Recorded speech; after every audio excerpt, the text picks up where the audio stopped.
Halo sobat, selamat datang di channel Bertanya Yuk. Channel informatif dan edukatif bagi generasi milenial agar lebih banyak ilmu.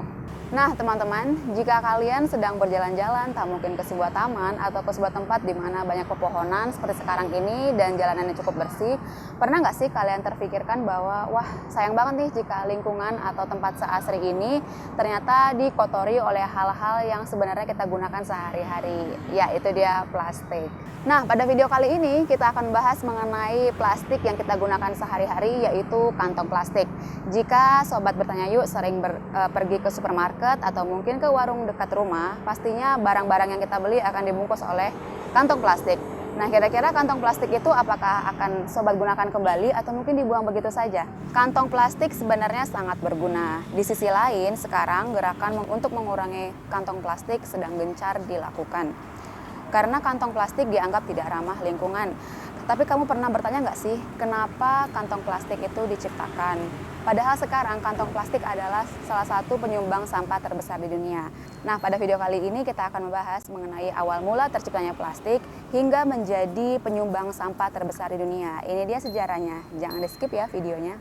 Pada awal mulanya, plastik diciptakan untuk menyelamatkan bumi dan membantu lingkungan. Karena dulu orang-orang sering sekali menggunakan kantong yang berbahan dasar kertas. Dan seperti yang kita ketahui ya, bahwa kertas itu terbuat dari sumber daya alam kita, yaitu pohon. Nah, untuk membuat kertas itu, pohon tentunya harus ditebang. Sedangkan kantong yang berbahan kertas tidak bisa digunakan berkali-kali, alias jika sudah digunakan sekali, maka biasanya akan dibuang begitu saja. Oleh karena itulah tercipta ide atau pemikiran untuk membuat kantong berbahan plastik.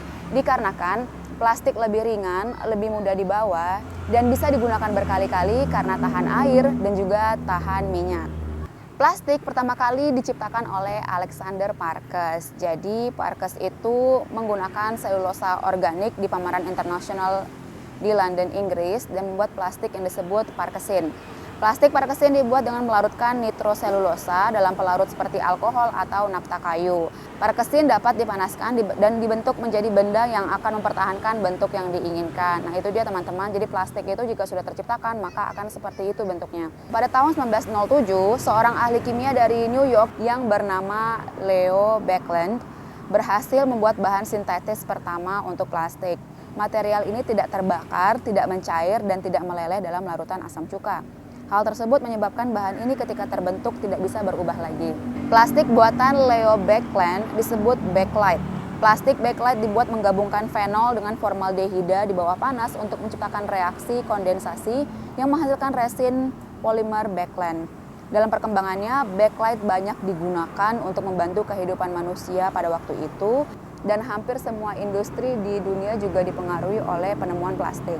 Nah, pada masa-masa tersebut di mana industri sudah mulai berkembang dan juga terjadinya perang dunia, optimisme terhadap plastik itu menjadi sangat berlebihan, di mana mereka juga menggunakan plastik juga terlalu berlebihan.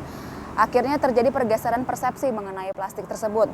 Karena pada tahun 1960-an, ditemukan puing-puing plastik di lautan dan mereka itu menjadi limbah ya yang tidak bisa hilang begitu saja. Selain itu, pada awalnya kantong plastik ini kan dibuat agar bisa digunakan berkali-kali ya karena sifatnya tahan air, lebih tahan lama dan ringan untuk digunakan.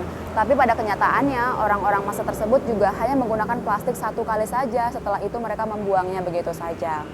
Nah, itu dia teman-teman mengenai awal mula terciptanya plastik hingga sekarang menjadi salah satu penyumbang sampah terbesar di dunia. Jadi sudah tahu ya bahwa tujuannya plastik diciptakan itu ingin menyelamatkan sumber daya alam yaitu pohon agar tidak menggunakan kertas secara berlebihan, melainkan kita bisa menggunakan plastik.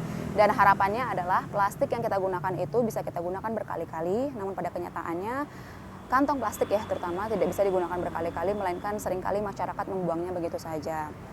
Saat ini juga akhirnya sering banget nih digencarkan gerakan-gerakan untuk mengurangi plastik dan kita dianjurkan untuk kembali menggunakan kantong kertas bahkan atau terutama kantong dari kain khususnya. Kenapa? Karena kantong dari kain itu disebut lebih awet juga, bisa digunakan berkali-kali dan tentunya tetap trendy ketika kita harus menggunakannya saat keluar jalan-jalan. Oke teman-teman, sekian video Bertanya Yuk kali ini, semoga bermanfaat dan sampai jumpa lagi di video selanjutnya.